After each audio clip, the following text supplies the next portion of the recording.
everybody, and welcome to another episode of Without Having Kicked a Ball. With me, Sam Taylor. Joining me tonight is JLI Wheels. Hello, mate. You all right? Yeah, very good, thank you. Very good. Looking forward to the show. And I'm sorry to report that TubeMix isn't feeling very well today, but he is in the background making sure that we can do this show. You might wonder where Ben Carney is, but he's still nursing this hamstring that keeps going tight on him, so shout out to him. And a shout out to Robbie as well. So we all like a laugh and a joke on this show, and we enjoy football, but we are a football channel. And we start today with some very, very sad news that broke a couple of hours ago, that former Manchester United and Scotland legend Denis Law has sadly passed away at the age of 84 from dementia. Now, Denis Law was part of a fabulous trio in the late 70s to early 80s with George Best and Bobby Charlton, and they were seen as one of the greatest trios that have ever played the game. Sir Matt Busby rebuilt the team after the terrible Munich air crash, which Bobby Charlton was on board the plane and came back and survived and was part of this wonderful trio. I've not, obviously it's before our time, but we all know the names, Law, Charlton and Best, and Denis Law was maybe the slightly lesser of the three in terms of, George Best had all the fame. Bobby Charlton had won the World Cup with England in 1966, but Denis Law was a fantastic player. Scored, I think, over 300 goals for Manchester United, and was just a brilliant technical player who was just absolutely magnificent and could do anything really with a football at his feet. And yeah, it's a great loss to football. Being a Man United fan, those of you that know Old Trafford will have seen the statue of the three of them, and I've had my picture taken by it as well. And yeah, it's just a reminder that, we always talk about the Premier League and how wonderful the Premier League is, and it is great, but football existed before the Premier League, way before it, and these players and people should never be forgotten. And it was in a time where Man United, there's a lot of finger pointing and about players wearing the badge and all, and doing it properly. Denis Law was a proper football player who gave everything to Man United and I'm sure to Scotland as well. And from all of us here on Without Having Kicked a Ball, I'd just like to say thank you for your service to your clubs and country. You played for Man City as well, so scored that very famous goal, which is ironically the clip I remember him most for was that famous goal he scored for City against United that ended up relegating United, and his face was certainly wasn't happy about it, but he was a professional and did the the professional thing, but a United great, a football great. We talk about greats of the game, and we generally, might go back as far as Clough or Johan Cruyff, sorry, not Clough, or Pele. But these other players that he was so wonderful, Denis Law, and his impact on football should not be underestimated. So rest in peace, Denis, and you'll be a legend forever. We'll start with your reaction, JLI Wheels, to the sad news that Denis Law has passed away this afternoon. Yeah. Echoing pretty much everything that you've said. A true icon of 60s and 70s football, with Charlton best and Law, obviously one of the only examples of a player to play for both United and City and be considered a legend for both. Playing his the start of his career with United all throughout the 60s before moving on to finish his career with the other side of Manchester in the mid 70s. So a really big miss. Obviously one of the top goal scorers as well. 237 goals for Manchester United over his career. A true legend of the game. And something else that I think needs to be mentioned as well, because it is prevalent in the modern game, is obviously he passed away through Alzheimer's and vascular dementia, which is something that we're seeing a lot of these cases at the moment. Obviously, Sir Bobby passed away similarly through dementia, and we also heard the news this week that the ex-Hull City striker Dean Windass was diagnosed with dementia at the age of 55, which is absolutely no age, and everything that can be done and should be done needs to be getting done by the authorities and health organizations to try and figure out how we can minimize this happening to footballers. I know obviously the cases of Sir Bobby and Dennis are different to Dean Windass, because 55 is absolutely no age to be beginning a dementia battle, but it is something that's still worth a mention. And as you said, condolences to the family of Denis Law, and all the love in the world to the family of Dean Windass. Very, very, very well put, Jordan. And it is that thing of, we want to keep the traditions of the game. Heading in the game for me is still vitally, as part of the game. But if we can minimize and understand ways that we can minimize players having dementia in all contact sports, boxing springs to mind. If we can minimize that, you could probably never take away the risk completely, but if we can understand more and research more and really take it seriously, then hopefully these cases will be few and far between. Just a question, George, because your football knowledge will go into this, but am I right in thinking that Bobby Charlton and maybe Denis Law played, with one of those big brown leather balls that they had, or was that before their time? Yeah, so it will have been sort of a kind of.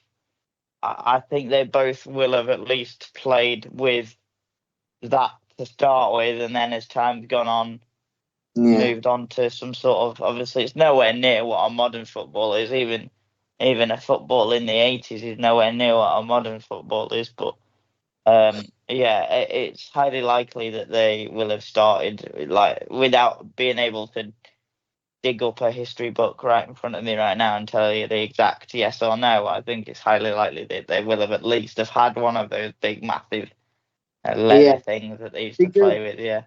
The only reason that I say that there's relevance to this conversation, the balls are a lot more smaller and a lot more lighter now, and a lot more, with these things in mind. So hopefully, players of our generation will not have to suffer like these guys have, because those levels. In the case of somebody like a Dean Windass, though, it is very concerning because obviously that will have been that's somebody that will have used probably not to the level that a modern football is now, but still fairly modern football. No, you're absolutely right, and it's a concern.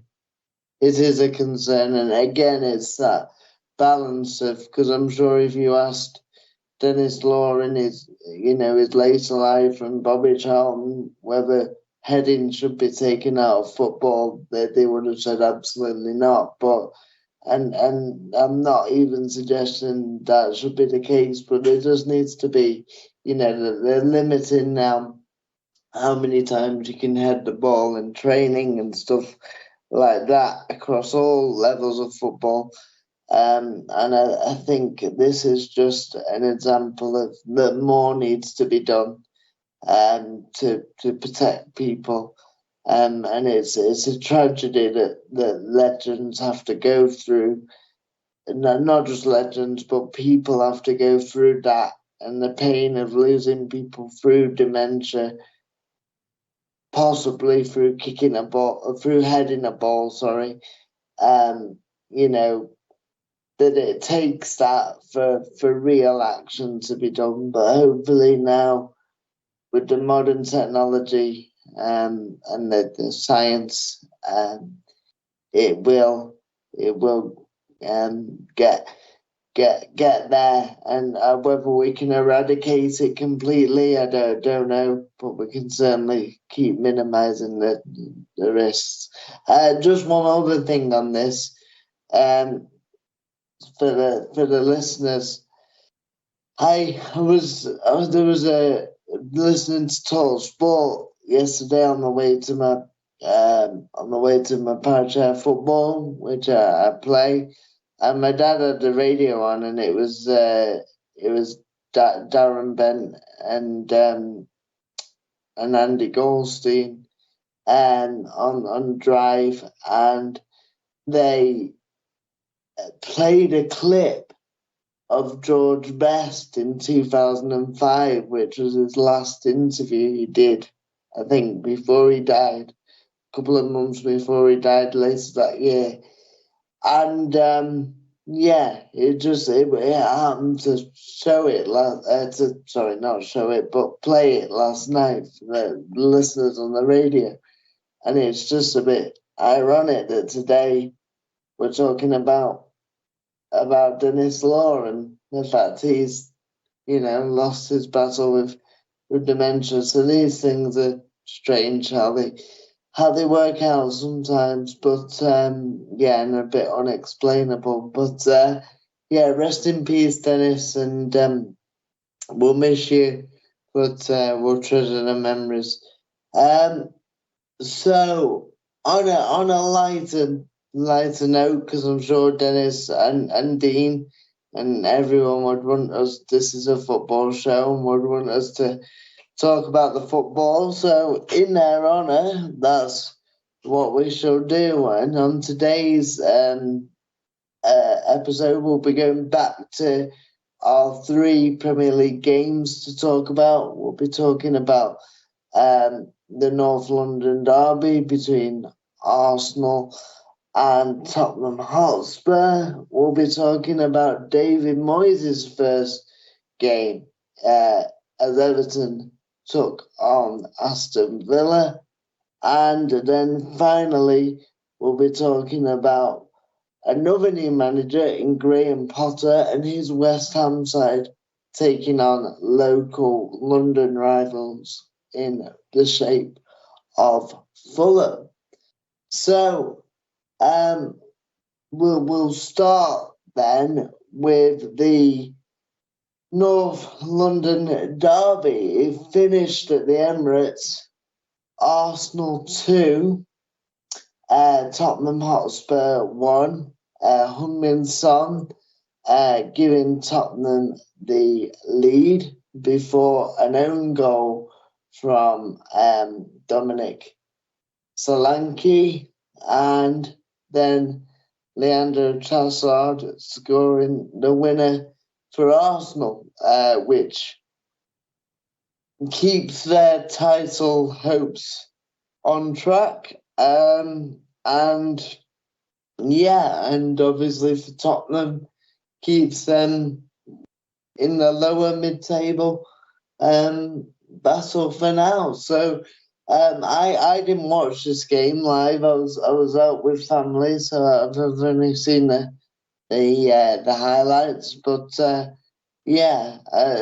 like to start by getting Jordan's views on the game and where it leaves both sides and just your overall thoughts. It's always difficult, isn't it, a London derby, especially when it's the North London derby and it's Tottenham and it's Arsenal.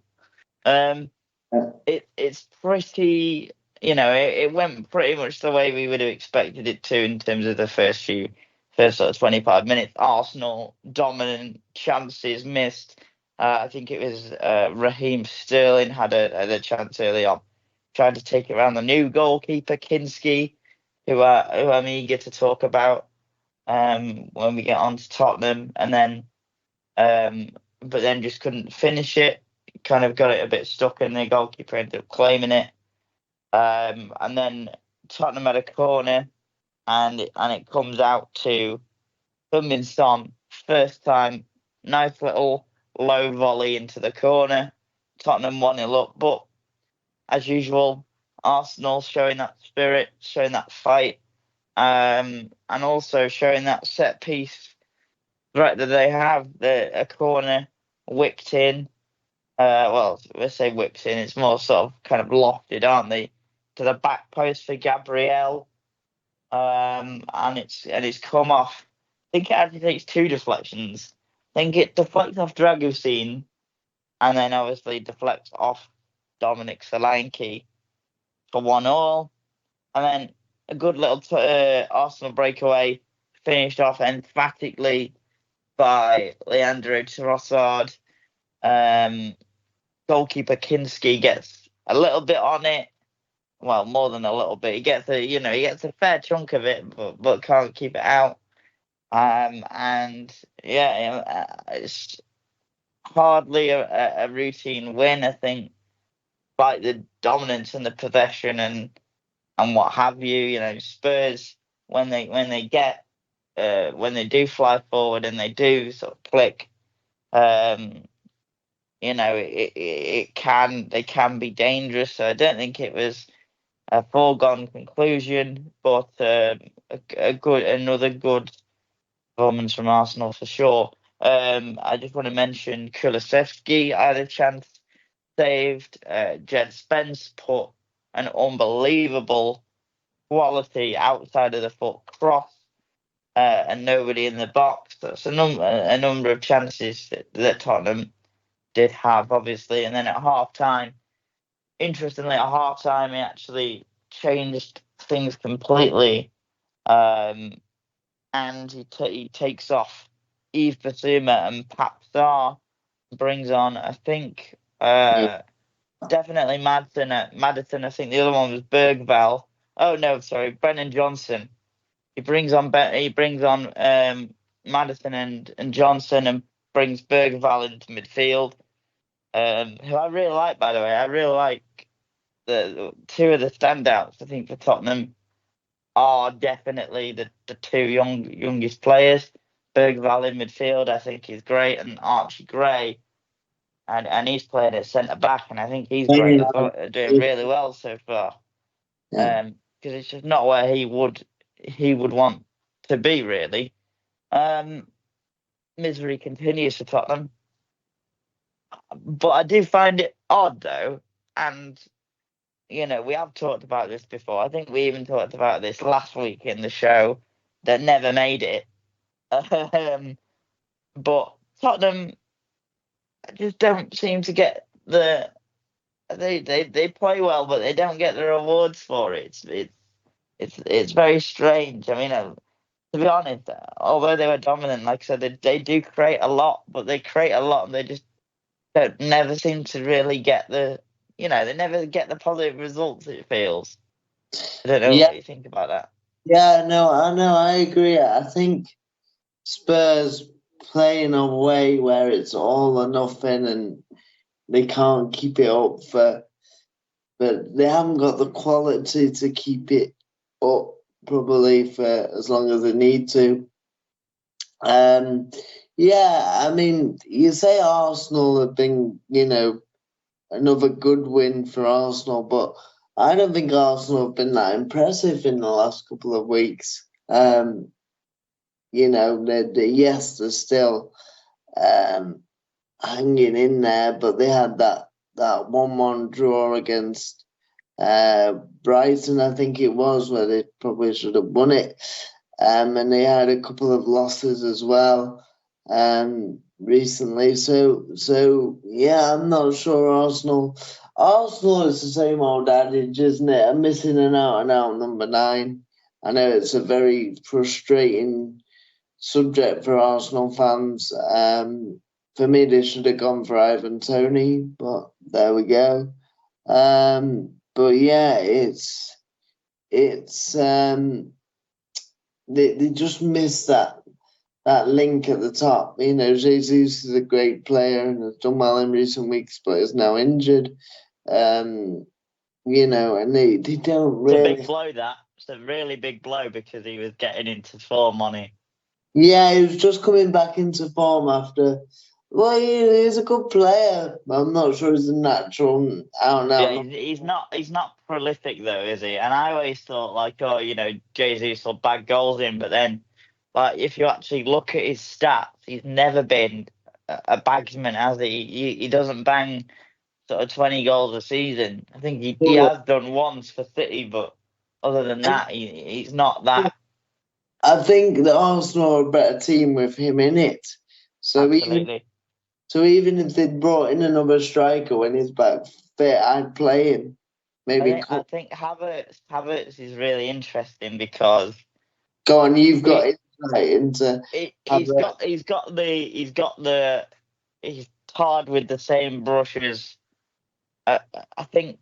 Well, these are 3 completely different players, but they're all tarred with the same brush of Havertz, Darwin Núñez, and Nicholas Jackson.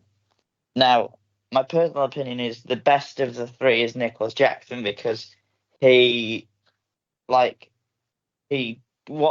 he doesn't score is link up play is unreal. But anyway, that's a different story. If Havertz could finish chances that he gets put on a plate for him, he could be really, really deadly. I'm thinking also of he had a chance kind of towards the end of the game where the clock comes in and it's a great position and he's basically got to put it anywhere other than where he puts it and it's a goal and he just puts it into the arms of the goalkeeper. Speaking about that, and I know that, but just while we're on about incredible misses, did you see Anthony's incredible miss? Oh dear. For those of you that haven't seen it, Anthony missed a chance at 1-0 Southampton. We'll come on to that game, and it was, I know it's Anthony, but it is probably one of the worst misses I've ever seen. It's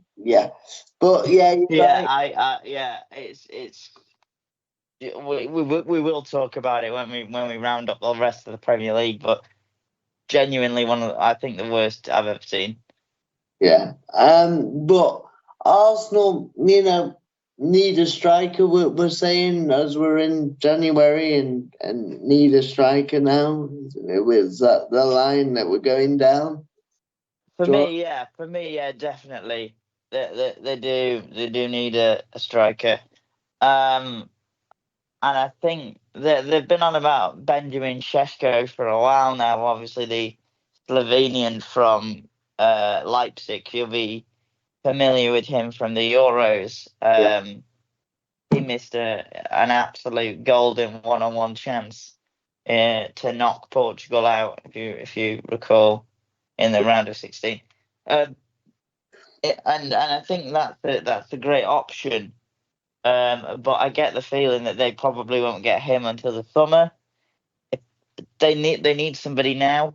Yeah. That and ultimately the options that they had before in Nketiah, like you can see with Nketiah now, watching him play for Palace, just a player with zero confidence. I always felt like obviously they loaned out Florin Balogun to Stade Reims under Will Still. He did fantastic. I really felt like that was his moment to get in and be the number 9 for Arsenal. But no, they obviously sold him to Monaco for 40 million, and he's got a long-term injury. So there has been options there for Arsenal that they've just kind of passed up on. I think that the way that they've kind of done it relies on Saka getting goals, Trossard getting goals, Martinelli getting goals, and part of the problem that they've had in recent weeks is that the goals from those people are really important, and that's right. But your striker is still your focal point, and the focal point that they've got just continues to miss chance after chance after chance. And also, they're not. Man City had a couple of years when they've won the 4 titles before Haaland came in, that they didn't have they played without a number 9. But as good as Arsenal are, they're not as good as City were in their pomp like that. So City with that much. Yeah, and I think that's probably it. Obviously, City still missed a number 9, but because they were that much better than everybody else, they managed to get away with it. But go on, sorry. Yeah, I was going to say, I think that's the point. Obviously, Arteta and the relationship with Guardiola. I think that he obviously, he was he was part of that sort of setup at the time, and then carrying on, obviously, but then up against him. But I think he obviously sees that the quality within his team does come from out wide with Martinelli, Trossard, Saka, guys like that. And but it is the time to say that, like, enough's enough, really. Like, a top team has to have a top striker, and your difference is, like you said, with City, they had Sterling scoring 20 goals a season, Mahrez scoring 20 goals a season, Jesus banging in 15, 16 a season, and then obviously guys like Alvarez and things like that. Gundogan popped up with quite a few, didn't he, one year? He got 15 or 16 a couple of years ago, didn't he? But yeah, definitely. Go on. Do you think that Arsenal, even with Saka, if Saka was fit and Jesus was fit, do you think Arsenal could win the title, even if, let's say, they were fit without a proper number 9? I think would they come up? It's worth mentioning something that Will said to us before we started. I don't know whether you were here. I don't think you were. It was before you joined the call. But Will was saying to me that this win puts Arsenal back in the title race. I don't think that Arsenal were ever out of the title race. I think that no matter what, the top 3 teams in terms of quality in this league are Arsenal, Liverpool, and still City. I genuinely believe that in terms of Yeah, quality now. yeah, you're But right. I think that if they were gonna do it, it's as good a time as any. The gap between them and Liverpool is 4 points currently, right? With Liverpool having a game in hand, is that right? Yeah, but the game in hand is a tough one. It's the Merseyside derby. Right, yeah, of course. Yes. So I think three games before the end of the season, Arsenal have to go to Anfield, and I think that will probably be the moment where we can discuss it in terms of quality. Their actual full strength 11 is good enough to win the title, I believe. I just think that when you get injuries and you start to dig deeper, they don't necessarily have that depth. Yeah, I agree. I agree, and I think that's that. But it brings us on nicely. I know we've said a lot about Spurs, so we won't go in depth. The same as we have about Arsenal, probably, but Spurs good first 11 to 14 players, but few injuries, and they struggle. Um, and they have been rotten up with the defenders, and I agree Archie Gray's been brilliant, but I'm not sure that depth's there, strength and depth, which you need. You wanted to say something about the Spurs keeper, the new lad. Oh So yeah, Kinski. And yeah, the next Petr Cech, they're saying, aren't they? it's Um, got a long way to go, hasn't I think he's from what I've seen of him, I think he's got a long way to go, but I think there's definitely some potential there. I just wanted to sort of say that, going from I think they bought him from Slavia Prague for 12 million to then go straight in for all of he's played in every single one of Tottenham's games is a huge ask. And I think maybe different even to somebody like Brandon Austin, who obviously played against Newcastle, but has been in and around Spurs for a long time and knows the way they play and the way they'll do things because he'll be training with them week to week. I think that having a goalkeeper, bringing a new goalkeeper into a new country, new language, new league, new physical he? demand, and him to New perform. defenders, new defenders playing it out of position. Yeah, yeah.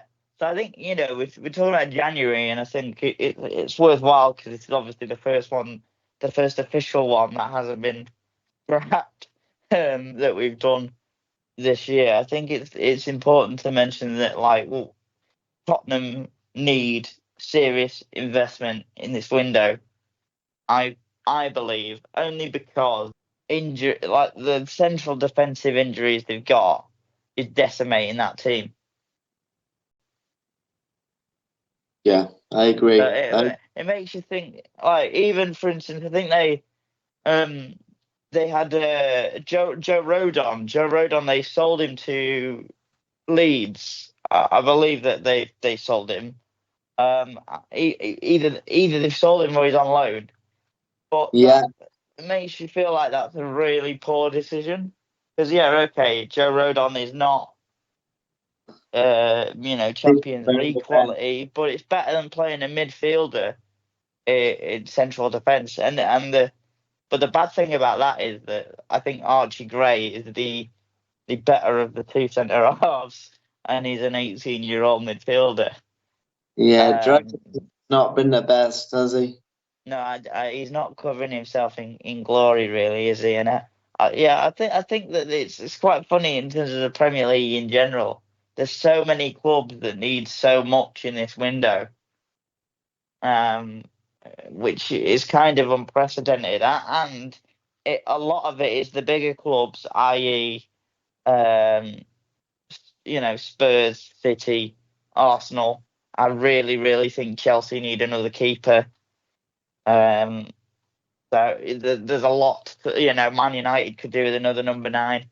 There's a lot there's a lot that a lot of teams need. Moving on, if you're ready to move on. Yeah, I'm ready to move on. Should we move on to the next game? Yeah. Yeah. Okay. So next, it was we're going to go to Everton and David Moyes' return to Goodison Park after I think 12 years away, 13 Yeah. years, 12 and a half, nearly 13 years away from Goodison Park. Obviously spent 11 years at Everton before departing to Manchester United back in the summer of 2013. But this wasn't a happy homecoming for David, as Unai Emery's Aston Villa won 1-0, a goal for Ollie Watkins, who's struggled for goals recently, so nice to see him back on his goal sheet as Villa sort of quietly tick along. You know, everybody goes on about Bournemouth and how brilliant they've been in Forest, but considering they've got Champions and Newcastle, but considering they've got Champions League football, I think they're doing quite well this year. Again, with maybe not the deepest squad, but they seem to be coping okay and in and around the European places. But there's only one place to start with this match, and that is with David Moyes. So George watched all this game. Again, I've only seen the highlights of it. So first of all, before we get on to the game, your view on Everton's old new manager. A shock, I think. I don't Yeah, know whether you. Yeah. I think when the news broke, I initially felt, oh yeah, give it until the end of the season and go from there. Um, Obviously they've recently been acquired by the Freaking Group, who also in Roma, so I kind of expected um, a continental manager. I don't know why. It tends to be the new hotness nowadays, doesn't it? But David Moyes, appointed by Everton, 2.5 year deal, and I like it. I like it. I'll be honest. I think it's not what I would have done. I probably would have gone with somebody a little bit younger, but I think that's just kind of the idea that's part of the thing that gets put into football fans' head, that an older manager can't do a good job. yeah, When if you actually look at some of David Moyes' best work in his career has been over the last few years at West Ham. So yeah. I think you'll get defensive solidity. I think you'll get clear progression from certain players, and hopefully you'll get a number nine or one or two number nines, because they've got a couple of strikers that are misfiring at the moment who can find a little bit of form. Isn't Calvert-Lewin out of contract as well in the summer, or have I just made that up? I think you might be right. I think you might be right. But yeah, there's a lot to work on for David Moyes. But if there's anybody I think that can do it, it's probably him. So Yeah, I think they'll be right. I like that, Sean Dyche was full of praise for David. I'm very, very happy about that. When we spoke last, I don't know whether we really touched on who we thought. Well, Sean Dyche hadn't been sacked, I don't think, so we didn't get to really talk about the scenario. But Dyche's reign as a whole, do you think? First of all, do you think it's a fair sacking?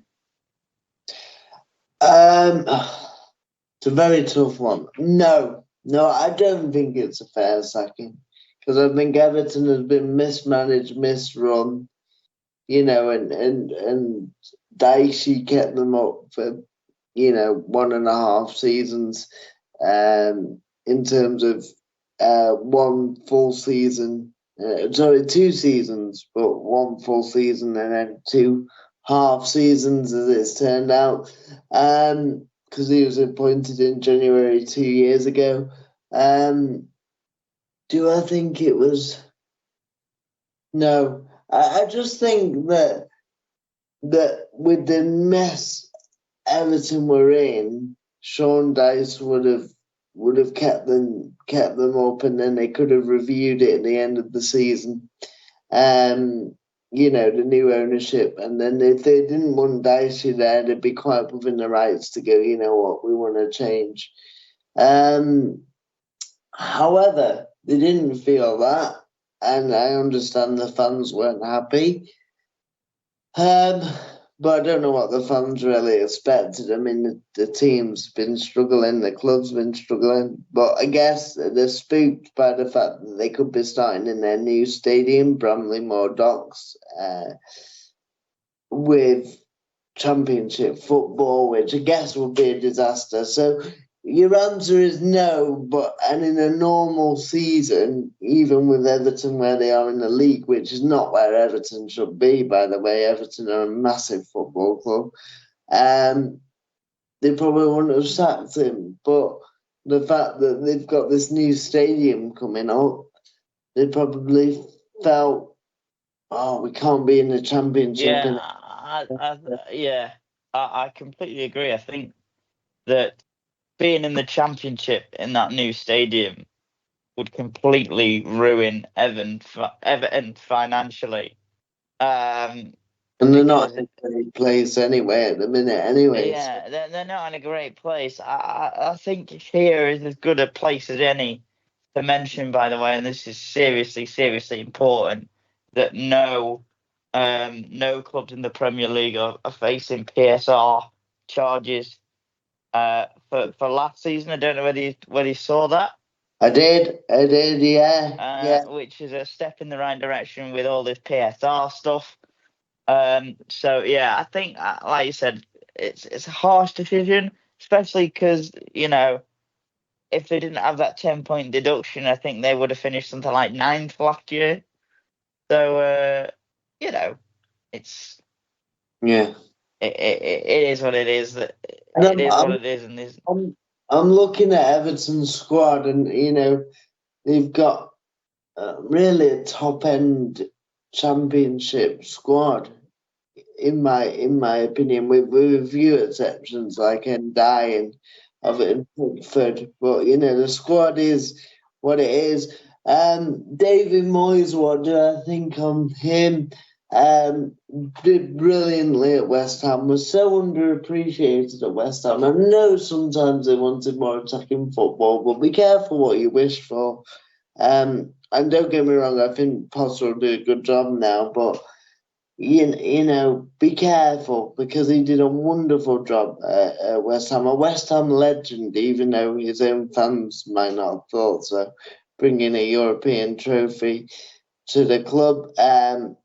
2 semi-finals, 2 Europa League runs, so and 3 consecutive years in Europe for West Ham. So David Moyes, I think he's learned a lot from the last 5 years at Everton. He's been through a lot of experiences since then. I actually think, in a way, Everton has mirrored the way David Moyes' career has gone since he's left, as in it's gone very up and down. And that's kind of what Everton have been. Everton would always be, like, I remember for like 5-6 seasons when we were younger, Jordan, they had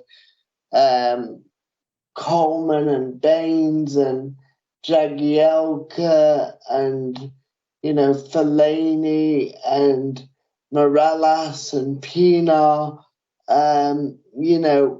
They would all. I think the season that I got into football, which was like 11, 12, 12, 13. Sure, they were in Europe that year. Yeah, they were, and they always finished 7th. They could never break into that top 6, but they did in the early years, but they were always around 7th. I think it's the ultimate thing with David Moyes is it's the ideal appointment because David Moyes screams stability. Yeah. Like, not that Sean Dyche doesn't, he Yeah. does, but part of the connotation with Sean Dyche is Sean Dyche teams are up for a scrap. Yeah, So, about Sean Dyche is up for a scrap, I think, sometimes. Very handy bloke, I imagine. No offense, Sean. But no, I like Sean. But I think the thing is it's the right appointment for now. You know, Everton are not world beaters at the minute. They're struggling. David Moyes is a steady pair of hands. Is he right long term? Like long term, I'm not 100% sure. But in the short to medium term, with where Everton are right now, it's the right appointment if they were going to sack Sean Dyche, which they did. So, yeah. So that's my view. I feel like as well. Sorry, just to interject before we move on to what the actual game was like. That if you're going to sack somebody like Sean Dyche, it could only have been for a stable manager like a David Moyes. They couldn't have brought in a risk like a Wayne Rooney or somebody like that. I think that there's not a lot of risk to bringing David Moyes back. No, and he's somebody that won't complain with a limited squad, and unfortunately, you might disagree with me, Joe, but with the exception of Ndai and Pickford, and then maybe one or two others, they are a top-end championship lower. I do disagree. I do disagree with that. Yeah, but I see what you mean. I think that it is on paper it's a stronger squad than it is in practice. I think that you've still got some quality players in there. It's just that a lot of them are so low on confidence that it's been a while since we've seen that.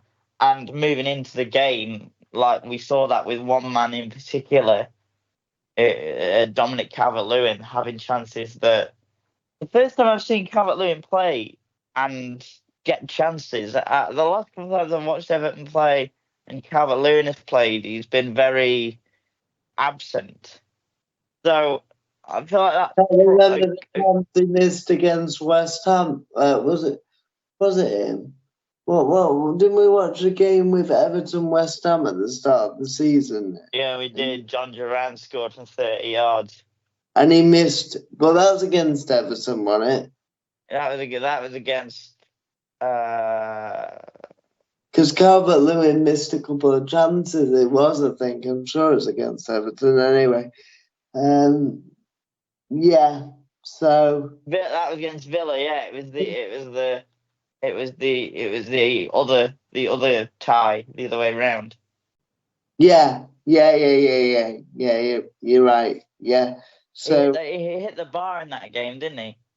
Yeah, and he should have. Yeah, but yeah, you're right. You carry on. Sorry about. No. So he had a couple of chances. The main one I'm thinking is he was basically clean through, and he'd sort of run. He'd changed the angle a little bit, and it wasn't an easy finish. But I feel like a couple of years ago he would have finished it, and it did go well wide. Villa were very good. I am always impressed by how good Morgan Rogers is. I knew you were going to say that because he had a similar hairstyle to what you had when we were teenagers. What do you mean, blonde hair? Yeah.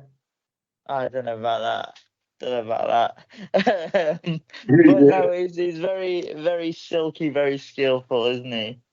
And I just think that he is class, and he obviously set up the the goal for Ollie Watkins, who missed an absolute sitter earlier on in the game, by the way, when he was also sent clear. Jordan Pickford committed. He'd come out of his goal, but kind of, and the again the angle was against him, but you'd back Ollie Watkins to finish that in form. And I think that we talk about Villa and they've had a few struggles recently. I think it's mostly coincided with a loss of form of Watkins. But they're a great side, and I am concerned though, and this is a little bit off topic to the game. They sold Jaden Philogene to Ipswich, and Yeah, I genuinely am of the belief that they're about to sell Diego Carlos to, I think, Fenerbahce yeah, I as don't like. well, or Galatasaray, one of those. It was supposed to be Fenerbahce, but I think Galatasaray might have hijacked the deal. I haven't checked the Sky transfer thing in a while, so I don't know where that's at. But it seems to me that they're getting rid of players when they're getting to, we're at the business end of the season. They're going to be at the business end of the Champions League because they've done so well. And I'm a bit worried. I'm a bit worried about what they're getting rid of. I think Unai Emery had come out and said that they were okay with getting rid of Diego Carlos because they've got they were going to try and move Lamar Bogard, Winston Bogard's son, from left back to centre back, and they've also got another young centre back that they've been doing some work with. But yeah, there's a couple of concerns for Villa. But for Yeah, Everton, I do think it was a better performance. I must admit, I was watching Match of the Day, and Match of the Day they were talking about how poor Everton were, but I didn't necessarily think they were that bad. I felt like the chances they created meant that they probably should have got something out of the game. yeah. But football's subjective, isn't it? It's not going to fix it overnight either. I think, you look at you sometimes get a new manager bounce, and it's something United didn't really have under hammering at all in the first dozen games. When the side's struggling that much, like it's difficult to just go in and get that bounce. Yeah, I think that the main thing is that they're just a team completely low in confidence. Guys like Calvert-Lewin, Decore, the two centre backs, Keane and Tarkovsky. Even I really like Mikalenko, the left back, Pickford. These are players that can play at a really high level. That And I have really been oh, he's impressed with. class. Yeah, he's really good. But I'm talking about you're saying they've got a championship squad. And probably in terms of confidence now, if you put them in the championship, they would be a good side. But I think in terms of like actual quality on paper, names and the They've got names they've got, they're already still a there. they're still a mid-table sort Yeah, of top half Premier League team, I think. yeah, yeah. Um, yeah, but it's interesting. Just quickly going back to Villa, and you might know more about this. How come? Because Villa signed Philogene from Hull, and he was only there for 6 months. Was it just purely tactical reasons for you're not good enough, son?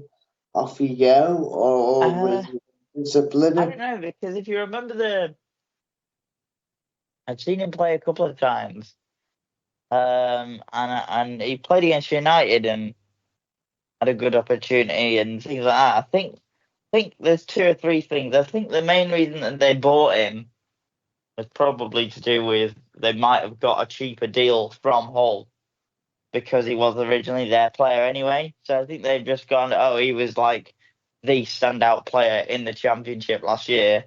Let's bring him in because we can get a cut price deal. And I think obviously Morgan Rogers played so well on that like left hand side, right hand side. Leon Bailey as well has been very good. Aaron Ramsey, not Aaron Ramsey. That's his brother, Jacob Ramsey. Jacob Ramsey played in that on the left the other night, and he was pretty good as well. So I think it's a shame, but in terms of why they brought him in and why they got rid, probably financial, I'd say, because I'm pretty sure that even though they brought him back because he came through their academy, I don't know how that works in terms of PSR. It could be to do with stuff like I don't know. But I think it's a weird one. I think he's a really good player, Philogene. I think it's a good signing for Ipswich though, but I do think it's likely he'll be back in the Championship in 3 or 4 months' time. He was on the verge of joining Ipswich as well in the summer. He literally did until Villa came in. So but it'd be interesting to see Villa. Be great if Villa got to a quarter final of the Champions League, semi-final maybe. And good to see massive club Villa, massive club. So great to see them doing so well, especially in Europe. But also doing well in the Premier League. Probably won't quite get top 4 or 5 because of those European commitments, but they'll certainly be there or thereabouts under Emery. I think despite the fact that the league, the Premier League at the moment feels about as weak as it's been for a long time in terms of the top teams. Not really, like Forest and Bournemouth, let's say, doing very well. But other than that, I think the league is weaker than it's been for a while. I don't know whether you agree, but so even with that, I still think there are 5 or 6 teams better than Villa. I think like Chelsea, Bournemouth, Forest, even City will still get in before Villa for me. I think like sort of 8th place is where I see them. I think they'll just miss out. Interesting one. But if I've learned anything, it's never to rule out Unai Emery, and he's a very, very good manager. And he's proven us all wrong after his time at Arsenal. So, world class manager, and we'll see. Right, where are we? On to our last game. If you ready, George?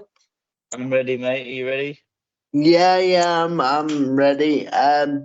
It finished at the London Stadium in Graham Potter's first Premier League game as West Ham manager, and it finished West Ham 3, Fulham 2. West Ham goals from Soler, Thomas Soucek, and Lucas Paqueta, respectively. Alex Iwobi, who's having a good season, scored 2 goals for Fulham, but ultimately the 3 points went to the Irons, who've looked good under Graham Potter. I think Did you watch this game or? I've again seen the highlights. I know Fulham had a lot of opportunities, didn't they? Yeah, I was gonna say that like it's difficult to say how good West Ham are or aren't under Graham Potter when I think all 3 goals are defensive mistakes. The second one's harsh to say that it's a defensive mistake, but obviously the ball over the top that kind of gets Calvin Bassey and Anderson and Joachim Anderson. There's a bit of a breakdown in communication there, and then your man can sort of run through, which was Kudus, I think. Great play. Then Wan-Bissaka gets the ball into Soucek, who's so good. But the definite signs of good things. I think obviously Fulham trying to play out from the back as well got caught out a couple of times, but that. I mean, how many times do we see that? As much as I love playing out from the back and I'm all for it, I am. But there's times where you've just got to get rid of the ball. I don't know if you agree, George, but the amount of goals that you can see it coming and you're like, it's not on. And it's Yeah, still, do you know who did really well with that until the third goal the other day was Southampton. Southampton yeah, against Man United, I felt played yeah, the perfect. yeah, Yeah, played the yeah. perfect. Played out from the back at the right times. Excuse me. Played up from the back at the right times. Went long at the right times, and only kind of went to shit when they were sort of 2-1 down. But Yeah, yeah. no, but I'm all like I say, I'm all for playing out from the back, and it's something Guardiola's brought, especially. But there's got to be the right time. There's got to be time. That's why I like watching Forrest and Milenkovic, because Milenkovic just doesn't mess about, and you know. But yeah, I mean, it creates more goals, I guess, which is more entertainment. So I shouldn't be complaining. West Ham have a lot of flair players.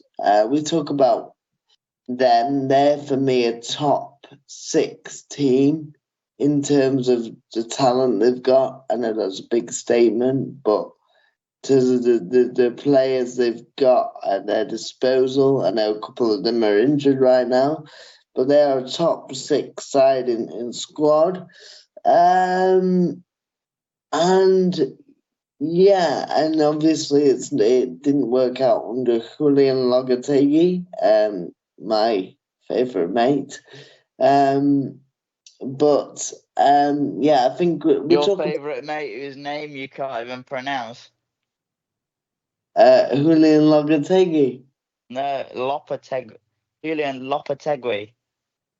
Well, whatever it is, he's out the job. But but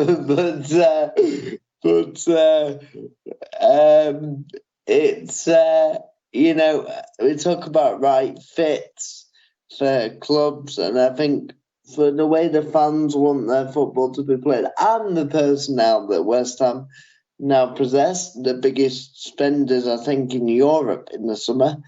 Um, there's not much adding needs to happen right now with that squad, I don't feel. Um, and they have brought well and have the right kind of players for Graham Potter in his system. Um, I think he's the right manager for the right time in terms of style, but I think he'll get results as well. So yeah, I agree. top half finish this season for West Ham for me. Um, Don't know about that though. no, I still think they might finish just inside the top half. Yeah, and would you, on paper? Here's a question for you. On paper, would you have Fulham squad or West Ham squad? What question that is. Taking away, I think the squads are very similar quality. if you were pushed, If I was pushed, I'd say West Ham probably, yeah.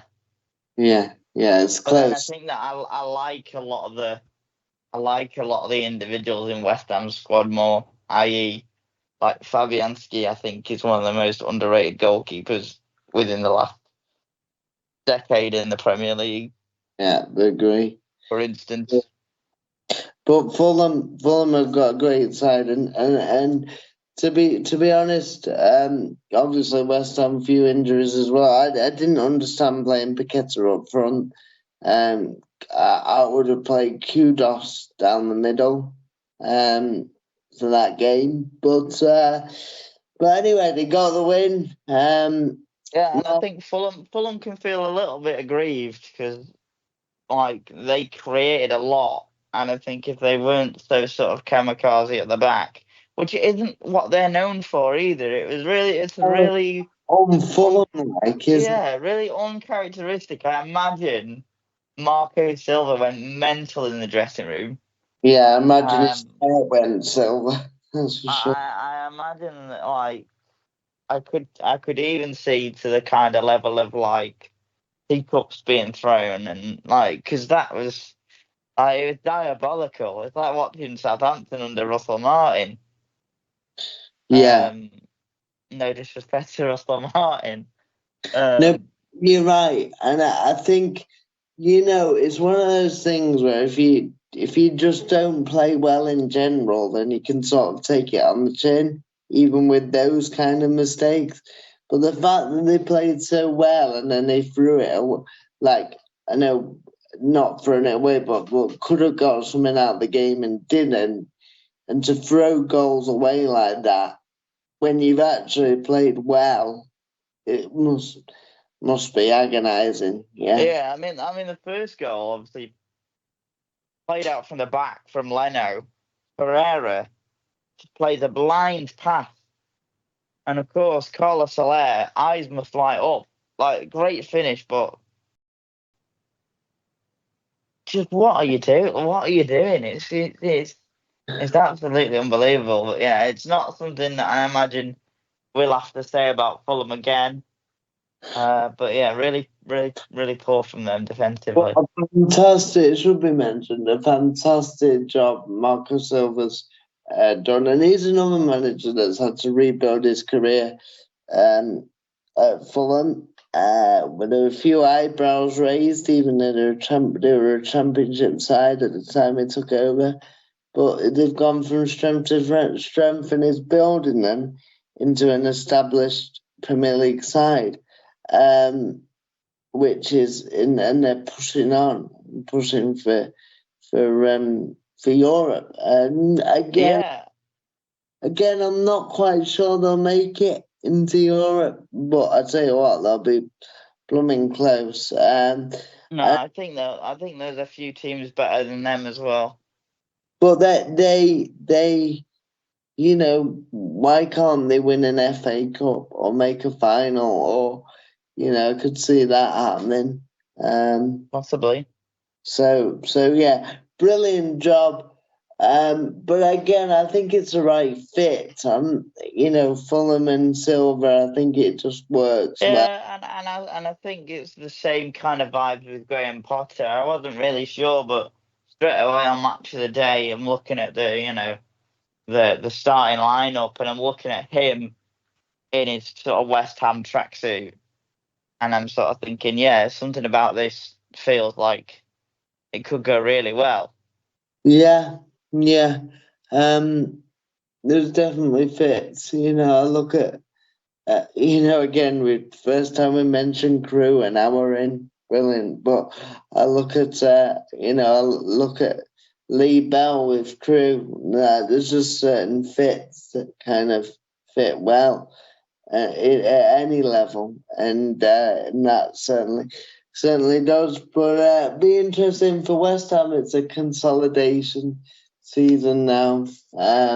Again, maybe try and win a they can't win an FA Cup, sorry, and they're out of the League Cup, so because they got beat by Villa, so they've got nothing to play for really, unless they go on an incredible run. Yeah, and for Fulham, go for it. I mean, yeah, absolutely, fantastic job. Yeah, so that's that, and Harry Wilson's getting back in starting lineup, which I'm very happy about. Like it, love it. Ex Crew Lowney. I think I actually went Is to a it? game. Yeah, I went to a game when he played. So yeah, happy to see that. Always happy to see an ex Crew boy doing well. Obviously, that was before his Derby days, and Yeah, yeah, it was yeah, yeah, probably about I think it 20. was about 9 seasons ago. Yeah. So that concludes our featured three games. I'm now going to hand over to JLI Wheels for the rest of the Premier League roundup and also going into his speciality, the EFL. Over to you, my friend. Yeah, yeah, and no better place to start than the GTEC Brentford Stadium, and Man City were their opponents. Man City throwing away a 2-goal lead, 2 goals from Phil Foden on the 66th and 78th, met by goals from Johan Wissa and a 92nd minute equaliser from Christian Norgard. It was Reece James to the rescue for Chelsea at the Bridge, 2-2 against Bournemouth. Cole Palmer with a cheeky little finish. Don't know, you will have seen it on Match of the Day. See, On the 13th minute, cancelled out by 2 goals from Kluivert and then Semenyo with a thunderbolt. And yeah, Reece James back with a nice little free kick to secure the point. forgotten that. We've obviously talked about West Ham, so we'll move on from that one. The second place and third place met in first and second, right? Yeah, At the first time, and yeah. first and second at the time met at Anfield as no, oh my days, met at the City ground. uh, as Nottingham Forest and Liverpool reacquainted. Chris Wood took give Forest the lead in the 8th minute before one of the most unbelievable substitutions I've ever seen. On the 65th minute, on came Kostas Tsimikas and Diogo Jota. First thing they had to do, Kostas Tsimikas delivers the corner. Diogo Jota plants the header, 1-1. That was a real shambles from me. Moving on. Hopefully Wednesdays will be I better. watched that game, and you saying off air you didn't think it was that good, read the highlights, but it was. I really enjoyed it. Forest counter attacking and getting Liverpool on the back foot. But then Liverpool grew into it, and when they scored, you just thought they're gonna score again. But Matt Sells has been sensational this season. Made Yeah, it. he's quality. Once we've rounded up all the scores, I definitely want to do a little bit of a talk about Matt Sells because he is really incredible. Moving on to Wednesday, we've already talked about the Everton Villa game and the North London derby, so there's just two to talk about here. Leicester, it just continues to get worse and worse for them. They were beaten at home by Crystal Palace, goals from Jean-Philippe Mateta, and then a wonderful finish from Mark Guay. And then Newcastle continued on, and one man in particular continued on his great hot streak. Alexander Isak with 2 goals and an assist for Anthony Gordon as they put Wolves to the sword. On to Thursday, and it was an away day delight for Brighton. Their winless run finally comes to an end. Goals from Mitoma and Jorginho Ruter.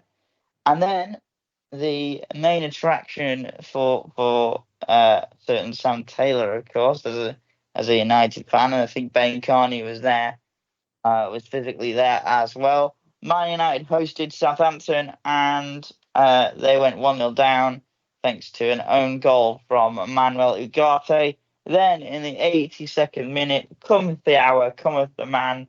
Amad Diallo gets a lucky bounce to the ball and finishes smartly past Aaron Ramsdale. Then, 8 minutes later, a wonderful clipped ball from Christian Eriksen into Diallo, who finishes well. And then in the 94th minute, an error from Taylor Harwood-Bellis, who was absolutely outstanding on the night. It's a real shame for the hat-trick for Diallo. So where shall we go to start the roundup? Usually it's a quick couple of minute roundup. I think the best place is probably Old Trafford. I will say my piece first as somebody who is not a United fan. I felt like they were poor. I felt like they really got away with one, despite the fact that obviously Southampton did capitulate. And I felt like Southampton had some massive chances. Kamaldeen Sulemana versus Lenny Yoro was one of the biggest mismatches I've ever seen in Premier League history. He just burned past him every single time. I felt like Leslie Ugochukwu was very good. Kyle Walker-Peters always impresses me.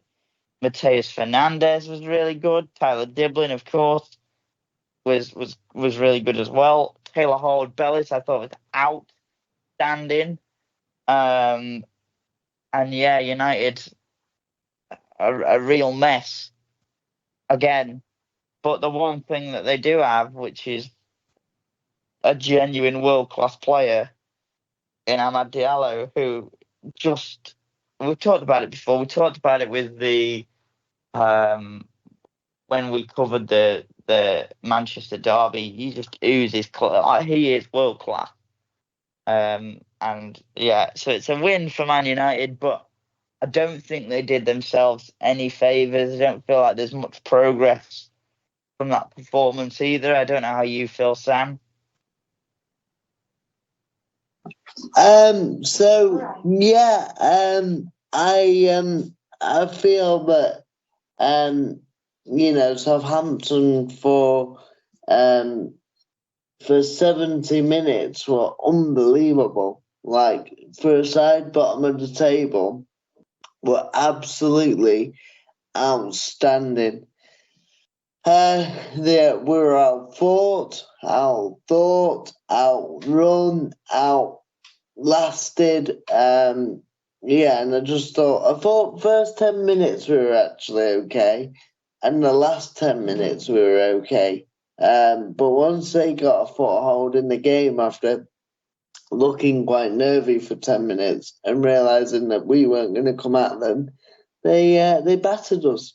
It's the biggest 3-1 battering I've ever seen. And we got away with one thanks to Amad Diallo, who, by the way, absolutely loves playing for United. You can tell that.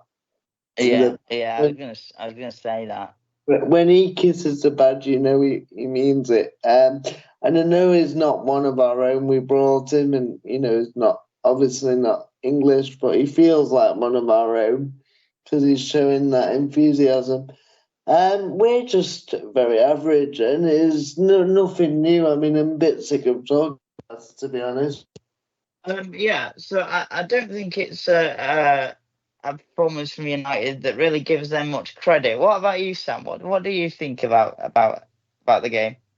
Well, I thought that Southampton were absolutely terrific for 70 minutes of that game. United were outthought, outfought, outran, outdesired, out everything. They were out tactically, technically, physically, were absolutely outplayed. But Southampton, for a side at bottom of the league, were outstanding for 80 minutes. 60 minutes, because the first 10 minutes I thought we actually did all right. And the last 10 minutes we did all right. But they realised after 10 minutes how terrible we were and we weren't coming to press them. And they just started to play. But yeah, we were terrible. I'm very lucky that we have a man in Amad Diallo who really understands what it means to play for Man United, and was kissing the badge and was clearly up for it. But the rest of them, we were very poor and played in moments again. And this squad flatters to deceive, because you think, well, after the Liverpool and Arsenal performances, more than the results, the performances, you think, oh, maybe there is something there. But then for the next 20 games, maybe 10, 15 games, they don't give you anything. So we reverted to type. I feel like I've seen the same movie before. All credit to Southampton. How they lost that game, I have no idea. I thought Sulemala was absolutely unbelievable. And obviously, because they're at bottom of the league side, you don't take much notice of certain players. You just see their results. But what a player he is! He runs ragged. Lenny Yoro must absolutely have his head spinning still. Must be in orbit somewhere. Yeah, you know what it reminded me of, George? Yeah, go on. Do you remember when Gareth Bale took on Maicon in the Champions League? Have you seen that classic video? And Maicon was just ran ragged. Yeah. It brought that kind of vibes back because he was just sensational. And Harwood Bellis at the back, poor Harwood Bellis, the last mistake. To be fair, the mistake he made, I think Ramsdale had a part to play in that because I don't think the ball he gave Harwood Bellis was a very good ball, to be fair. But he should have dealt with it. But how we won that game, we got a lad in Amad Diallo who I'm not going to say is world class yet. I think, the term world class gets thrown around quite easily these days. But he is a special talent and has the potential to be world class. And even though he's not one of our own in terms of he didn't come through the academy really, and he was brought, and he is, not an Englishman, but he still feels like he's one of our own because of the passion he plays with.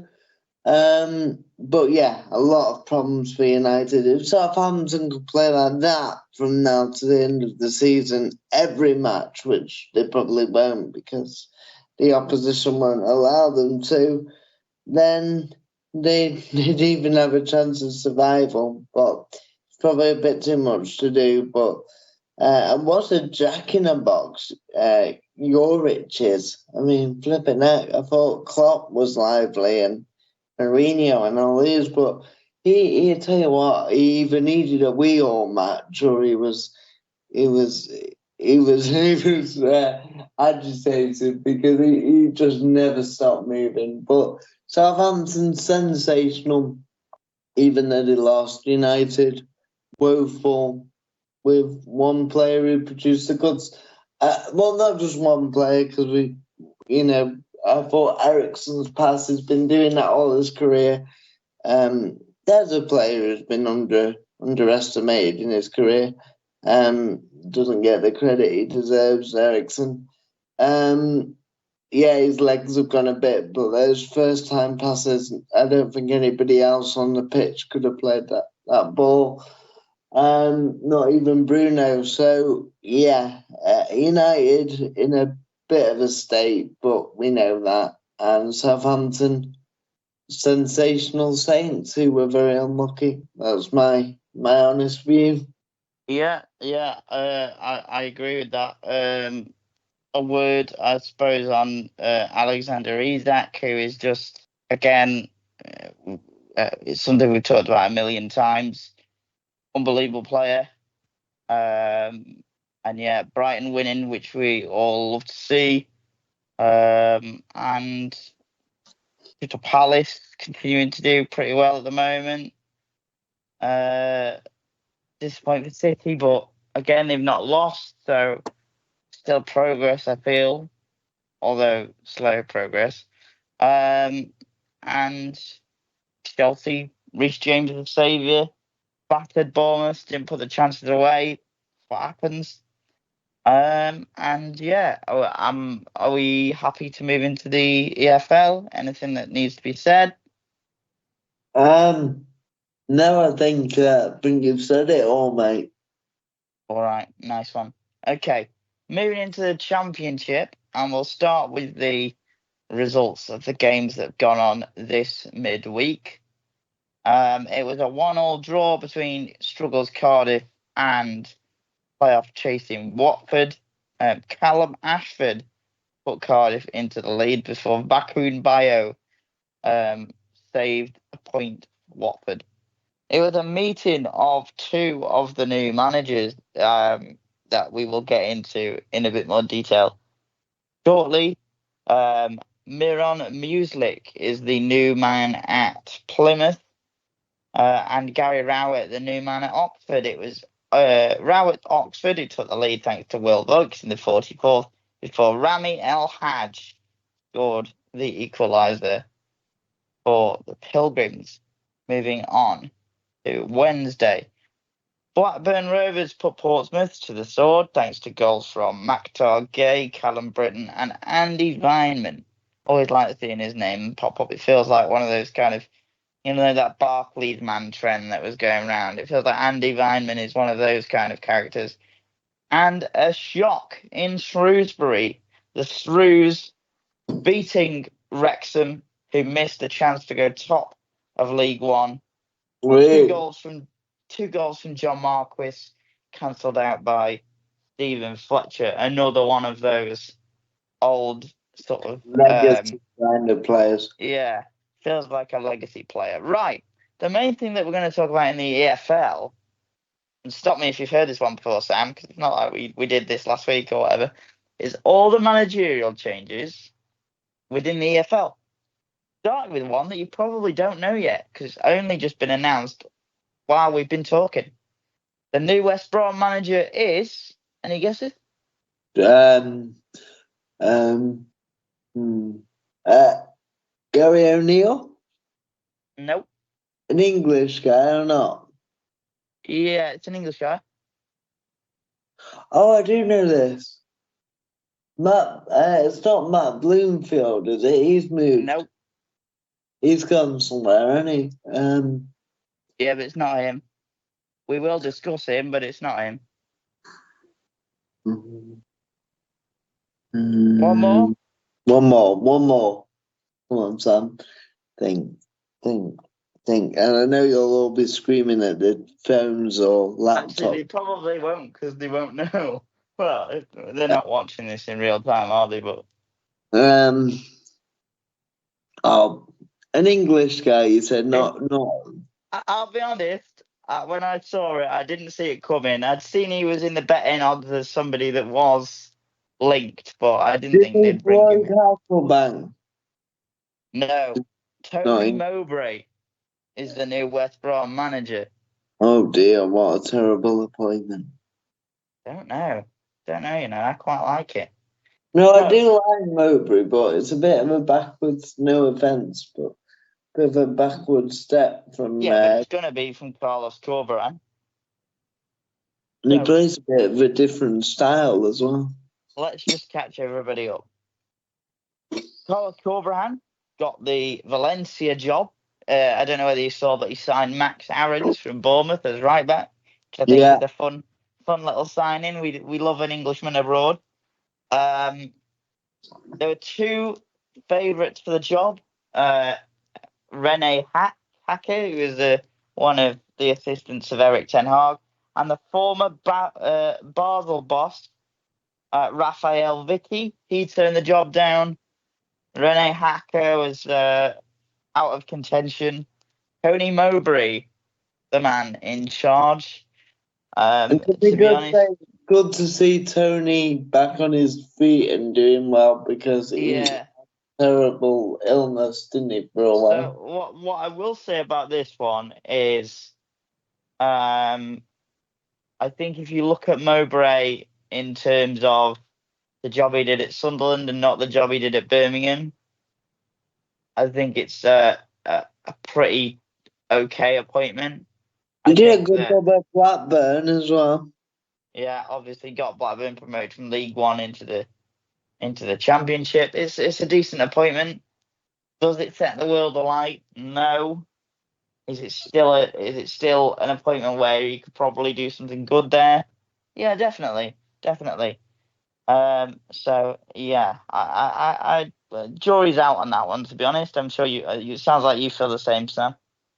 Yeah, I like him, but I just feel, maybe it's on his day. But good to see him back in work and still, because it was awful what happened to him. So Yeah, he had.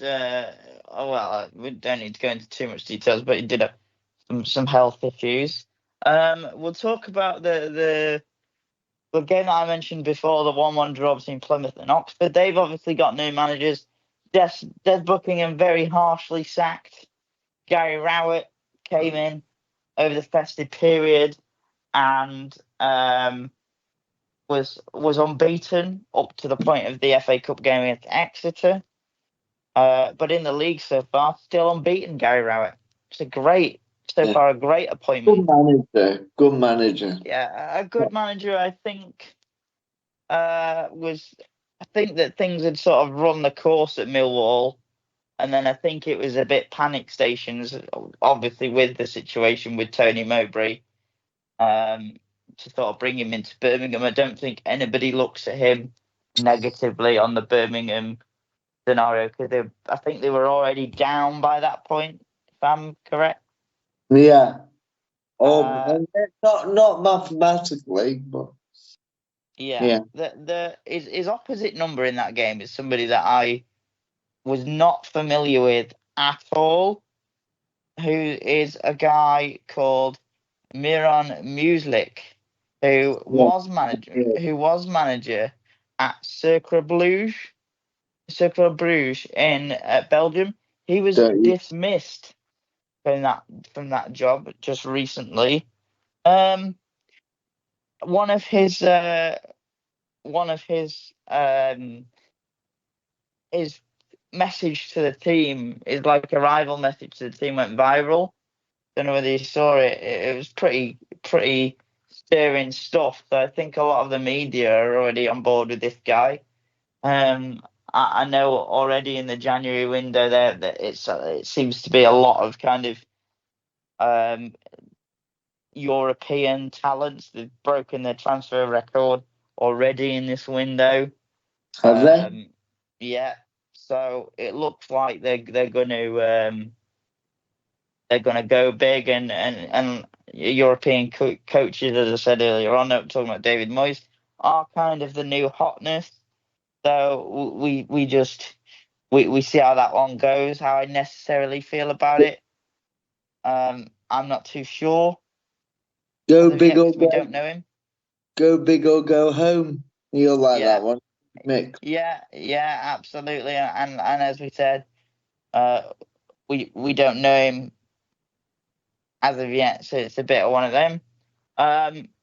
Another change, Neil Harris finally was replaced. He was replaced by Alex Neil. In the show that we did that never was, there was a conversation that Sam had about Alex Neil. So I know you're not too big of a fan. No. So far, the record from his 1 win, 1 draw, 1 loss. Really difficult to know where that's going to go. So we won't say too much about that. Stoke City got rid of Narcis Palak, one of those very risky appointment. I felt at the time. He's gone into Graham Potter's backroom staff. What, Narcis Palak? Yeah. He confirmed it in his press conference before I was watching it before the FA Cup game. Genuinely? Oh yeah. Wow. Okay. I didn't know that. Tell you what, it takes a lot to tell me something I don't know. Yeah. But that has shocked me. So there you go. Yeah, no. So that's what happened to him. His replacement, Mark Robbins, which I really like. Yeah, I like Robbo. I thought he was a better fit for the Millwall job, to be honest. But there you go. Not the worst. Not the worst I've ever heard for that one. And finally for the Championship, and this I think is, I don't like this a lot, but it's only because I think it's a really difficult job. Rob Edwards left Luton Town. really sad. Really felt for him in his sort of post-match press conferences this season. You could tell things were getting really difficult. Tell he was struggling, the team was struggling. His replacement, Matt Bloomfield, again, I think it's a good appointment, or I would think that if they weren't in real trouble of relegation, because it puts a lot of pressure on him to do well really quickly.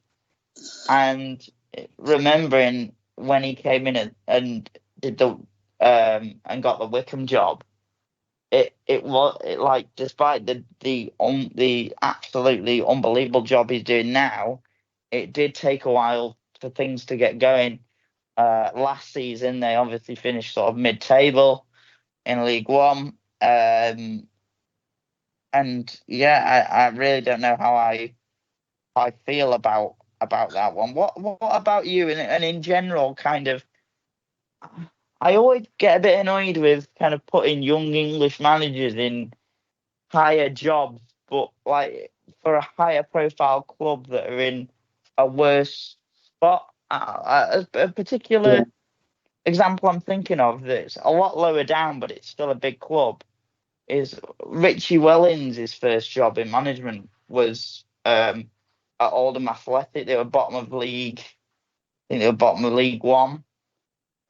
His points per game were 1.5, and on form, on sort of like results and form, like if he would have been there the whole season, they would have avoided relegation. But obviously, that's still a relegation on his CV, and I never really liked that, because I think teams have given Richie Wellens a chance, and now look, like Leyton Orient are pushing the League One playoff, which is somewhere that they probably shouldn't be. But I just wondered, all in all, what your opinion is on kind of like Wayne Rooney, for instance, like getting the Derby job, really difficult.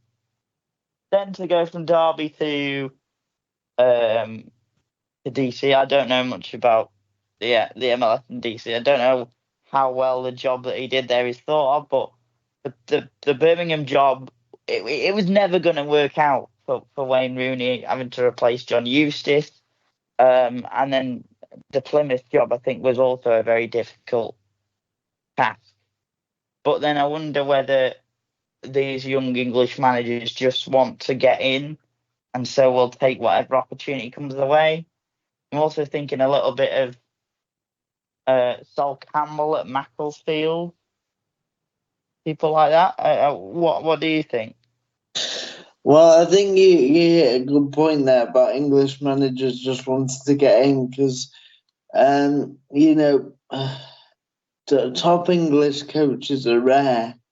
All right, League One and League Two still haven't, but you go Championship to Premiership, it's a bit few and far between.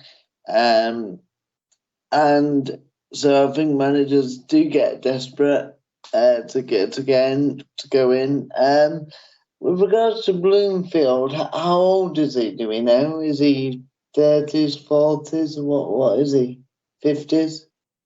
He's at least late 30s. I'll double check. He was only playing a couple of seasons ago. He was captain for Wickham under Ainsworth. I'm just going to check that though as we talk. Well, for Carry on. the reason 40. Sorry, 40? Yeah, he's 40. Probably come from too early. Although he's got limited management experience, if he's a bit older, in his early 50s, I'd say I understand why he's gone for the Luton job, because his life experience has been around football a long time. But the fact that he's going into a struggling side, and he's only just finished playing a few years ago and just getting his feet under the table in management, is a risk. But then if you don't take risks, then you never know what might come up. He might do really well at Luton and then, get a top Championship job or even a lower Premiership job, and then who knows from there. So if you don't take risks, you don't get rewarded. I think it's also worth mentioning that a lot of that squad that are there is the majority of the squad that was there in the Prem. So they've obviously got the quality. But one thing for Rob Edwards as well, by the way, because one thing I would say, so it's just to finish my point, is it's hard to go from a team that's winning most weeks to suddenly straight into a team that's been losing a lot in the last 2 seasons. So with no pre-season to work with them, you're straight into the season. So yeah. With regards to what's next for Rob Edwards, I like him as a man. I really do. I don't know why he makes me feel. He's got a lot of credit in the bank as well. He makes me. Do you know what I mean by that? Yeah, he's done. He did a great job. As in, I think that he will still get a. I think he will. His next job will probably be sort of mid-table Championship in my eyes, anyway. Yeah, but he makes me feel a bit emotional, actually. Rob Edwards. It sounds a weird thing to say, but he wears his heart on his sleeve. I think it was amazing with all the Tom Lockyer stuff. I just, when you just come across a really decent guy, and you're like, I'm not a Luton fan, but I felt like a Luton fan when he was there because I really like him. I just really like him. I like his whole demeanour. He gets emotional. He's not afraid. You know what I think it is? He's not afraid to show his emotions. He cries, he laughs, and I like his football and what he tries to do. But maybe that had just run its course, and the end was, best for all concerned. One thing I would say, and I think Luton are quite a classy club in general. They're quite classy. Did you see the statement that they put out? I'll admit, no, I didn't know. Oh, it was a beautiful statement about how he'd be a legend and how amazing he's been for the club, and he'd always be welcome. And yeah, it's a beautiful. The way it was worded, it wasn't just your typical statement. Thank you for what you've done, and best of luck for the future. It was a real outpouring of emotion. And I think it just shows how special that relationship is and was. And then a few hours later, or a few hours earlier, we saw the Sean Dice statement from the Freaking Group, who said, we've relieved our manager, Sean Dice. He will no longer take duty, and that's that. And I was just like, that's so cold and mechanical. But yeah, Rob Edwards was gushing the statement about him. So yeah, like him a lot. I feel an emotional connection to Rob for some reason I can't even put my finger on exactly why. So I really like him. A good man, and he'll do all right. He's young as well. He's still a very young man, so he'll have plenty of opportunity. I'm sure he's learned a lot from his time in the Prem and through tough times as well. So yeah. Yeah. I 100% agree with everything that you've said. Right, moving down to League One, and the last time that we met, actually the last time that we talked, two things. The last time that we met, and it was actually one that recorded and went out. I had said that Burton Albion didn't have a manager yet, and that was not true. They'd rejected Lee Bell. No, Lee Bell had rejected them. Lee Bell. Yeah, and they'd brought in Gary Bowyer, which was 2 days before we recorded that, and I just hadn't seen that, which is unlike me. But yeah, and so far it's kind of, I think there has been a little bit of an upturn in performances for Burton, but I think they're in serious trouble. Gary Bowyer, I once got told by one of his former players when I went on a night out with him, which is a crazy story all in itself, that he was a great man and a decent coach, but too nice. But one thing that we do know about Gary Bowyer from his previous jobs, and Sam, you will be aware of this as well because you do watch Class of '92. That he's very good developmentally, and as we said, you're a very nice guy. I think that it could be a good match, but I just think that I'm pretty sure the gap between I think there's an 11-point gap between Burton and Bristol Rovers, who are outside of the relegation zone in League One. I think that it's just too much ground to cover up at this point, but you never know. Yeah, you're gonna have to find some serious form very quickly, and you just can't see it. Performances were good. I always remember when Leicester were bottom of the Premiership, and even then, before we knew about the following season, and people say, yeah, it's easy to say now, but they were playing well. And you right up to the end, you could see a way out of it for them. Not saying they would have done, but they were playing well enough, hitting the post bar, missing chances. But yeah, and also, to be honest as well, sorry to interrupt, I'm just thinking about, like, we'd already kind of written off Shrewsbury, and they're actually only 5 points away from safety now, and they obviously got that massive win against Wrexham that I mentioned. So still a lot of football to be played, but the reason I always think that 12 points or more, like, obviously Burton are only on 11, but it's only 1 point.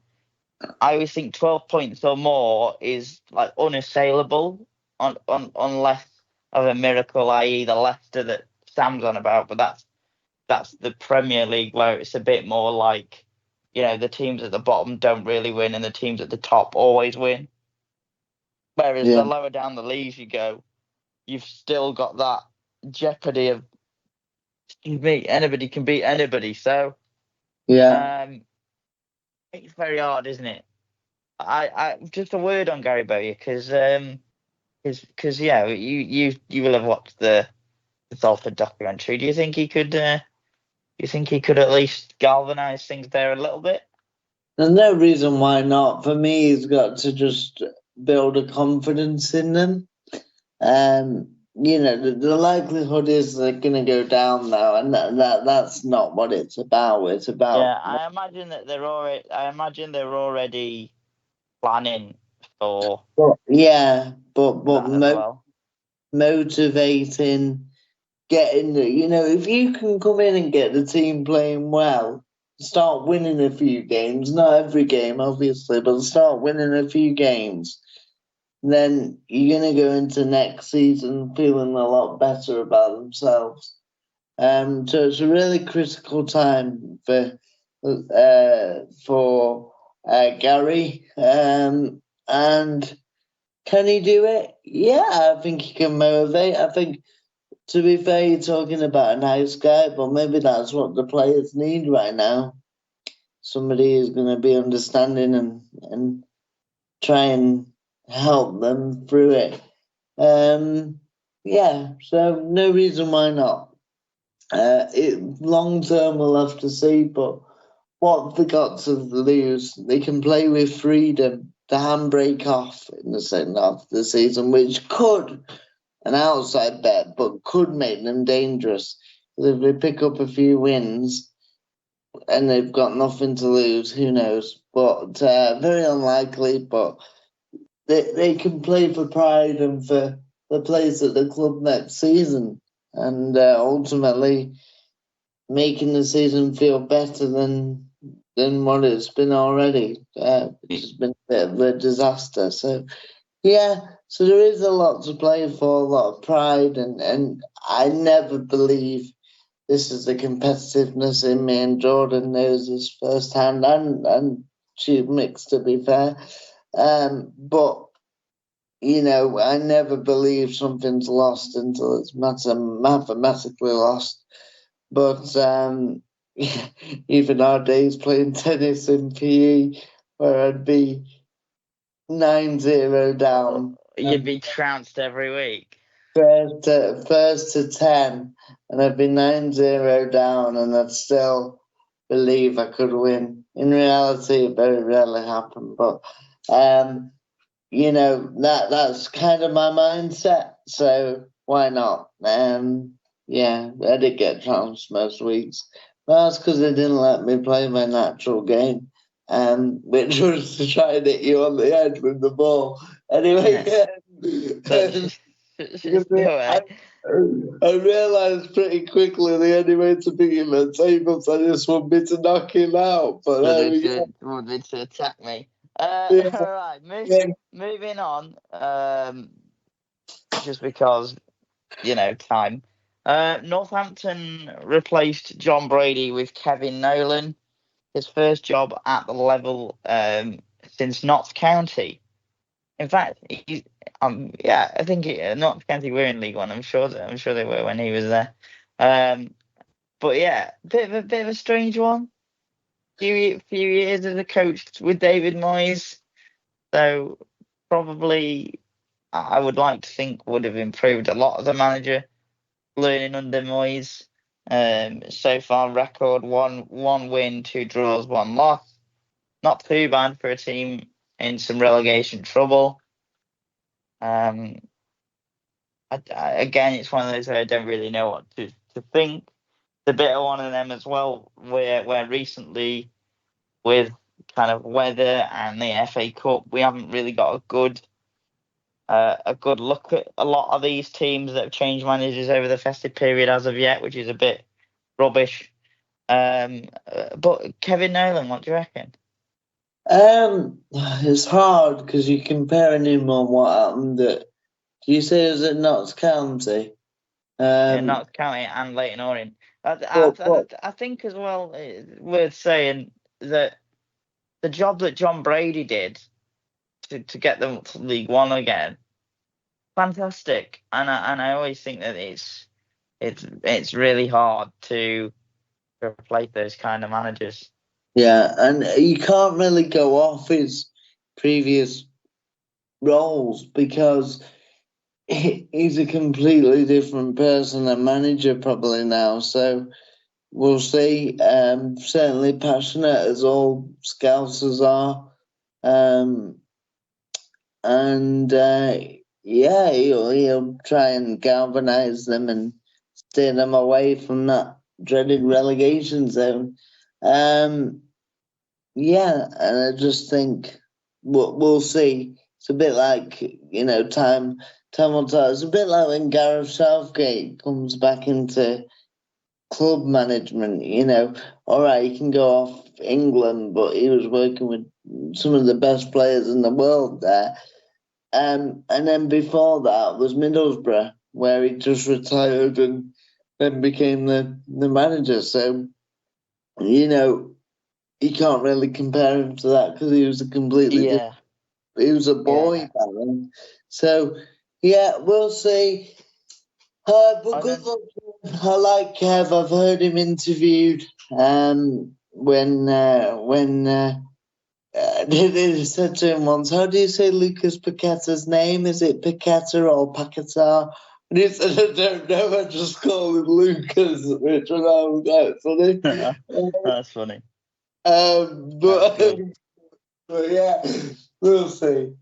And the last one for League One is Bristol Rovers replacing Matt Taylor with Inigo Calderon, the Brighton under-18s manager.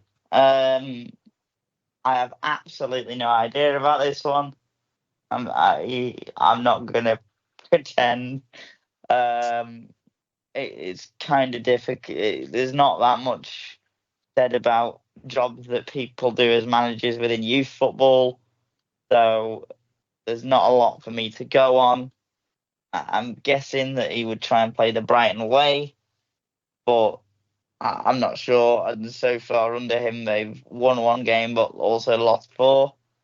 So, not a lot to say about this one. Anything, Sam? No. Yeah. There was something I wanted to say.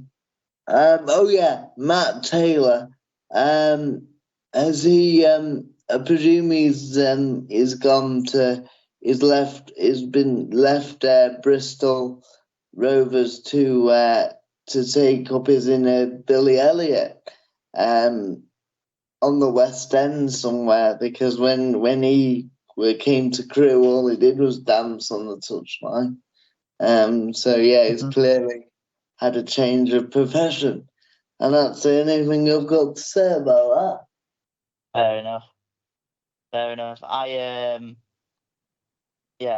don't know. Again, that the reason that I brought up that about young English managers taking on hard jobs was there was two things, two examples I was going to mention. One, of course, being Matt Bloomfield, and the second one being this, because I think that this is an incredibly difficult job for Inigo Calderon. But there you go. Moving into League Two, and there's been a couple of appointments. Pete Wild, coming in to replace Charlie Adam. You might remember him as the Barrow boss. Barrow got pipped to the playoffs on final day, thanks to Craig Alexandra, a late equaliser from, I want to say, Shiloh Tracy. I can't remember that far back. I just remember. I think it was Taylor. I remember screaming the place down though. But yeah, that knocked them out. I didn't scream as loud as when we won the playoff semi-final, when we were 3-0 down in the first leg. Oh yeah. But no, yeah. So he got, I would say, unfairly sacked. I think there was a bit of a falling out because of style of football. That Barrow obviously replaced Pete Wild with Stephen Clements, and that's not gone so well so far. But yeah, I think this is a decent appointment. I think that he, despite the fact that some people didn't really like the style of football, I think the job that he did at Barrow was incredible.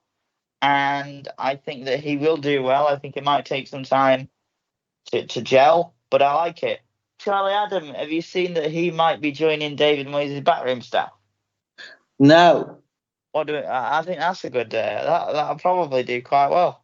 Yeah, I see that. I was like, I bet Charlie Adam is the Kevin Nolan replacement, and then in a couple of years' time, Charlie Adam will be back managing. He's Charlie Adam's a character as well, so yeah, because you need different characters in the backroom staff. So yeah. Okay, one last one, and it was Mark Bonner being sacked by Gillingham. Started off unbelievably hot in League Two, as we know, and then just kind of fell very quickly off a cliff. A lot of money spent. It did start very hot because it was August when the season kicked off. So yeah, you're right. You're so funny. I'm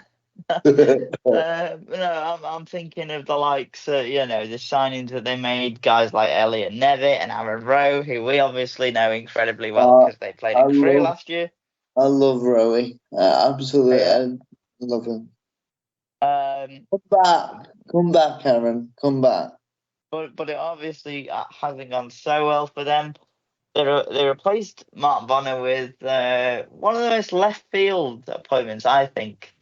John Coleman from Accrington. Well, it was at Accrington Stanley for an unbelievable amount of time. Safe pair of hands, as we mentioned, with David Moyes. He'll be backed up with his usual assistant, Jimmy Bell, as well. They will at least steady things, I think. He hasn't played a game yet, so jury's out. But there's a lot to do with the EFL, by the way, that I'm really looking forward to when we do our next show, because it's the first time properly that we'll get, a good highlight show and on ITV and. We'll have to chat with the boss, but maybe we can prioritize the EFL next time. Don't know about that. Don't know what he'll say about that. Well, we can tell us what you want, people. Tell us what you want. But yeah, the two people that are going to watch this. But I do think that there's a lot of very, very interesting things that are going to happen over the weekend. There's already been a big game at the top of the Championship tonight and a game in League Two, which we're not going to discuss because they're technically a separate match week. But yeah, there has been some games. And yeah, if there's anything else that you want to add about the EFL over the festive period? Just that I think it's improving all the time. The EFL, the standard now.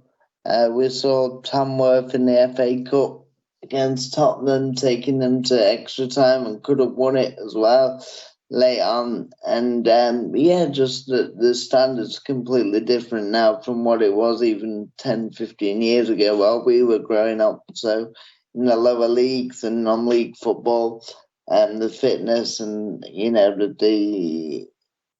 especially I suppose the fitness is always going to be good for lower league sides, but the quality, the technical quality and the fitness for the non-league sides is amazing. So football in general in this country is going in the right direction. But no, that's everything from me. Shall I bring us home? Yeah, please do, mate. Please do bring us home. Right. So that, ladies and gentlemen, is the end of today's show on Without Having Kicked a Ball.